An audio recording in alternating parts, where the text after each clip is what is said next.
Iniimbestigahan na rin ng mga otoridad kung may ugnayan ang nangyaring pamamaril sa loob ng isang paaralan sa Tacloban sa kaparehong insidente sa Columbine, Colorado sa US noong 1999. Ito'y makaraang kumalat ang larawan ng 14 years old na suspect sa Tacloban school shooting kung saan makikitang nakasuot ito ng itim na shirt na may nakalagay na KMFDM.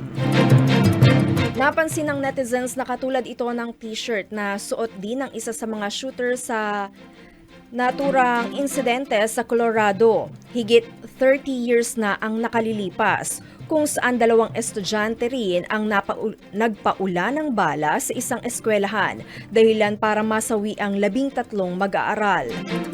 Ayon kay PNP spokesperson Police Colonel Alan Ray Co, sinisilip na ng hanay ang posibleng koneksyon nito sa insidente sa Tacloban, lalo't hindi inaalis ng pulisya ang posibilidad na ginagaya ng mga kabataan ang mga nangyayari sa ibang bansa, lalo na sa US.